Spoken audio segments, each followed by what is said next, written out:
forro embutido, a gente não tem nenhuma dessas costuras, dessa coisa mais externa do viés, né, desse relevo externo. Tudo fica muito parecido, inclusive, com está por fora. Então, olha, essa nécessaire por fora é assim, como se fosse um trapézio. E aqui na lateral, né, tem essa costura, essa e essa costura. Então, por dentro, como a gente viu, é similar.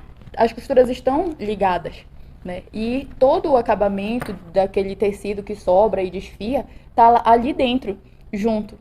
E como a gente não tem um contato muito direto, não fica lidando com aquilo o tempo todo, ele acaba por não desfiar tanto assim. E dá um acabamento mais limpo pra gente.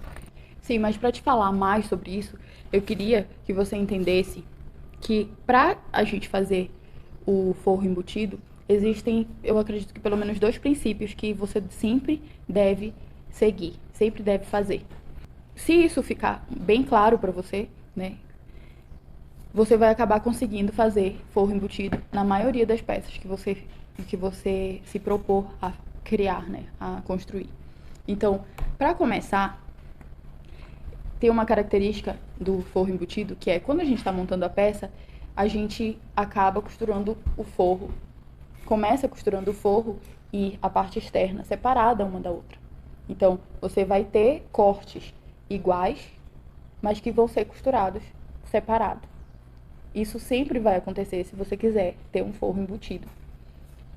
Outro ponto que é interessante é que sempre que o teu forro for embutido, você vai ter de deixar algum tipo de abertura para que você consiga desvirar a peça e deixar ela do lado direito. Então, uma regra é que a gente deixe uma abertura sempre no forro do tecido, na parte do forro. Então, você deixa essa parte sem costurar para poder conseguir fazer essa coisa de desvirar o tecido para o lado direito. Você conseguir entender isso e praticar bastante esse tipo de coisa, de fazer essa costura em separado e deixar ela o mais próximo possível, né, o mais parecida possível, e depois e lembrar de deixar a abertura no fundo ou na lateral do seu forro, você vai conseguir sempre fazer um forro embutido. Mas, olha, existe uma diferença. Nesse tipo de bolsa aqui, que tem uns acabamentos mais laterais e tudo mais, é muito fácil deixar o forro todo preso, ele fica todo preso com uma mesma costura, a parte externa. Já nesse caso aqui, ele pode muito bem ficar solto, né? A gente desvira a peça e o forro vai estar solto. Se você puxar, ele vem para fora de novo. E existe também uma técnica que você pode usar para prender esse forro, né? Que é assim, para prender esse forro ao fundo da sua bolsa.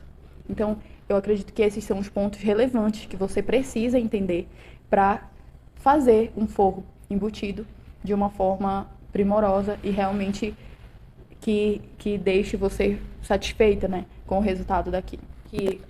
Quando se trata do forro embutido, não tem muito essa questão dos prós e contras, não é muito evidente para mim, né? Mas um pró seria que você vai conseguir fazer sempre um forro embutido, independente de você ter um viés ou não ter um viés. Se você entender esses princípios aqui que eu te falei, de fazer essa costura em separado e depois deixar uma abertura para você desvirar a sua peça, você vai conseguir fazer um forro embutido. Mas o que pode acabar se mostrando como uma dificuldade mesmo em relação ao forro embutido é você dedicar um pouquinho do seu tempo a perceber que tem essa repetição de técnicas, né? Quando a gente vai fazer um forro embutido. Essa repetição que está mais ou menos relacionada a fazer as peças em separados, o forro da parte externa, ou costurar elas em separados e depois unir elas, né? Deixar a abertura. Tudo isso precisa de um certo tempo de dedicação. E talvez você não queira, né, dedicar esse tempo e esse seja um contra em relação ao forro embutido. Mas, depois que você aprende, é impossível desaprender. Então, aquela pequena dedicação de tempo pode te dar um grande benefício de ter todas as suas peças com um acabamento bem mais limpo, bem mais simples, né? Outro ponto que eu não posso esquecer de acrescentar aqui é que o forro embutido, como a gente deixa uma abertura, essa abertura ela vai ter que ser fechada em algum momento, né? E nós temos 2 opções de fechamentos. Uma que você faz à mão, com um forro invisível, com uma costura invisível, que você vai desvirar a sua peça aqui. Esse é o lado avesso. Olha como fica muito, muito interessante. O meu forro embutido fica com um acabamento super limpo, super tranquilo, né? E aí eu vou vir aqui e fazer uma costura com ponto invisível. Mas eu não tenho só essa opção.